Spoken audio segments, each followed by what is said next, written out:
Hi friends, ఎలా ఉన్నారు? మీరు గనుక కొత్తగా చూస్తున్నారా అయితే ఛానల్ కి సబ్స్క్రైబ్ చేసుకోండి.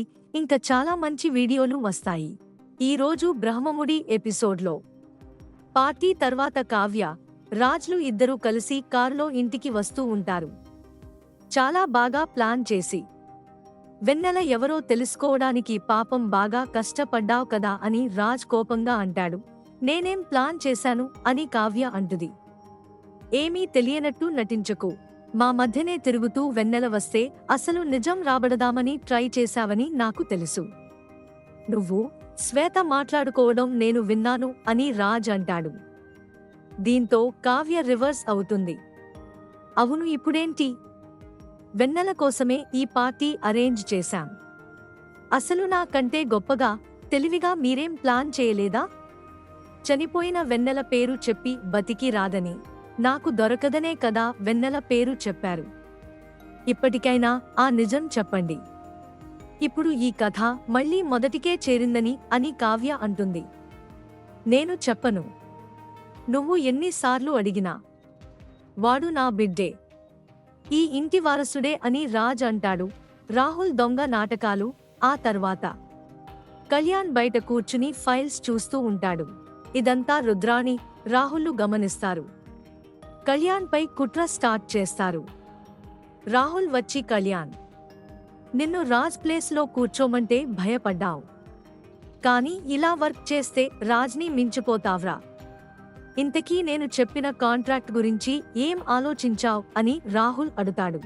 మర్చిపోయానురా, దాని గురించి మాట్లాడదామంటే అన్నయ్య కూడా ఇంట్లో లేడు అని అంటాడు కళ్యాణ్. ఇంకా ప్రతిదీ రాజ్ని అడిగితే నువ్వెప్పుడురా సొంత నిర్ణయాలు తీసుకునేది? ఇదిగో ఈ ఫైల్ చూడు అని రాహుల్ అంటాడు. సరే, ఇప్పుడే చూస్తాను అని కళ్యాణ్ అంటాడు. పాపం అనామిక గోల. సరిగ్గా అప్పుడే కళ్యాణ్ ఫైల్ చూస్తూ ఉంటాడు. అప్పుడే అనామిక వచ్చి, కళ్యాణ్, మా అమ్మావాళ్ళు కాల్ చేశారు, మా ఇంటికి రమ్మన్నారు అని చెబుతుంది. ఏంటి, ఏ ఇంటికి? మీ ఇంటికి అయితే నువ్వు వెళ్ళు అని కళ్యాణ్ అడుగుతాడు. అదే మా అమ్మావాళ్ల ఇంటికి, సరేనా?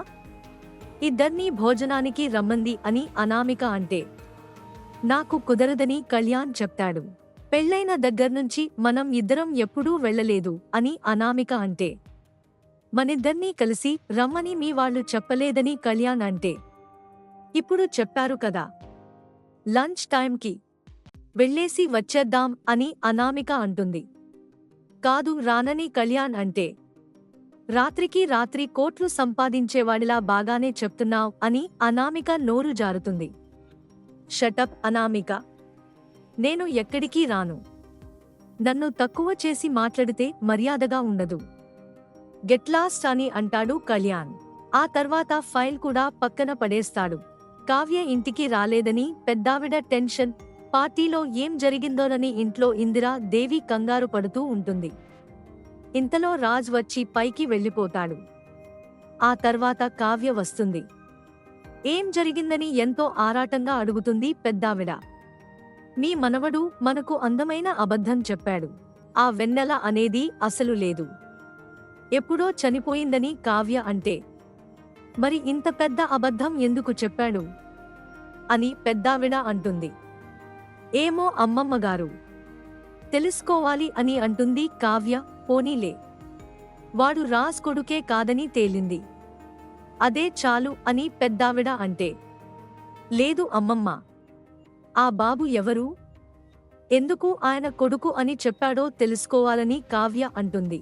కళ్యాణ్కు రాజ్ ఓదార్పు. ఈ సీన్ కట్ చేస్తే తెల్లవారుతుంది. కళ్యాణ్ ఫైల్ గురించి చెక్ చూస్తూ ఉంటాడు.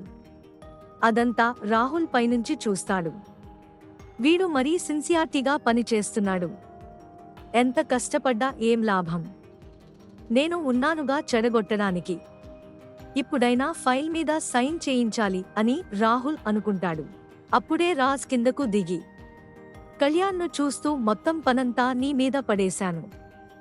మిమ్మల్ని ఎప్పుడూ కష్టం రాకుండా చూసుకోవాలి అనుకున్నా, కానీ ఇలా జరుగుతుంది అనుకోలేదు. నాకు కావాల్సింది నీ ఓదార్పు కాదన్నయ్యా. నీ మీద పడ్డ నిందలన్నీ తొలగిపోయి మళ్లీ కంపెనీ బాధ్యతలు స్వీకరించాలి. అప్పుడు నేను నిజంగా సంతోషపడతాను అని కళ్యాణ్ అంటాడు. అది విని రాజ్ సైలెంట్గా వెళ్ళిపోతాడు. కళ్యాణ్ని కాపాడిన కావ్య, నిజం బయటపెట్టిన రాహుల్. ఆ తర్వాత కావ్య కిందకు దిగుతుంది. ఏంటి వదినా, ఇంత ఉదయం రెడీ అయ్యి ఎక్కడికి వెళ్తున్నారు అని కళ్యాణ్ అడుగుతాడు. గుడికి అని కావ్య చెప్తుంది. మళ్ళీ కావ్యను పిలిచి, మీకో విషయం చెప్పడం మర్చిపోయాను. మన కంపెనీకి ఓ డీల్ వచ్చింది. అది చేద్దామా వద్దా అని ఆలోచిస్తున్నా. అంతకు ముందు కూడా మన కంపెనీతో పని చేశారు.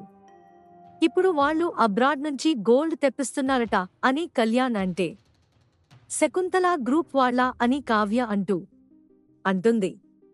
అంత కరెక్ట్గా ఎలా చెప్పారు అని కళ్యాణ్ అడుగుతాడు.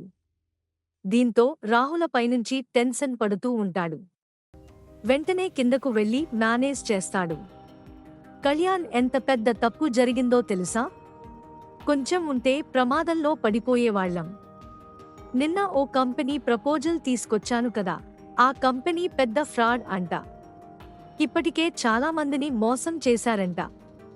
సారీ కళ్యాణ్, నా వల్ల చాలా పెద్ద తప్పు జరిగిపోయిందని చెప్తాడు రాహుల్. నువ్వు ఇప్పుడు బాగా మారిపోయావ్ రాహుల్ అని కళ్యాణ్ అంటాడు. ఆ తర్వాత రాహుల్తో జాగ్రత్తగా ఉండమని కళ్యాణ్కి చెప్తుంది కావ్య. ఫెయిల్ అయిన రాహుల్ ప్లాన్. నెక్స్ట్ రుద్రాణి రాహుల్ని తీసుకొచ్చి ఏమైందని అడుగుతుంది. ఎక్కడా? మన ప్లాన్కి ఆ రాజ్, కావ్యలు అడ్డం వచ్చారు. చివరికి ఆ కళ్యాణ్ గాడు కావ్యకు ఆ డీల్ గురించి చెప్పాడు. కొంచెం ఉంటే తెలిసిపోయేది. తెలివితో వెళ్ళి మేనేజ్ చేశాను అని చెప్తాడు. పోనీలే, తర్వాత టైం చూసి దెబ్బ కొట్టొచ్చు అని రుద్రాణి అంటే, అప్పుడే స్వప్న వస్తుంది. నిన్న ఏం జరిగింది అని స్వప్న అడుగుతుంది. నిన్న నువ్వు బాగా డాన్స్ చేశావ్ అని రాహుల్ అంటే, ఏమో నాకు సరిగ్గా తెలీదు. దీంతో రాహుల్ పొగుడుతూ ఓ సెటైర్ వేస్తే స్వప్న పొంగిపోతుంది. ఈ సీన్ కట్ చేస్తే బాబు పాలు తాగకుండా ఏడుస్తూ ఉంటాడు. ఏమైంది, ఎందుకు పాలు తాగడం లేదని డాక్టర్కు ఫోన్ చేసి చెప్తాడు రాజ్. దీంతో రాజ్ చెప్పినట్టు చేస్తాడు. అయినా బాబు ఏడుపు ఆపడు. ఇక ఇవాటితో ఈ రోజు ఎపిసోడ్ ముగుస్తుంది.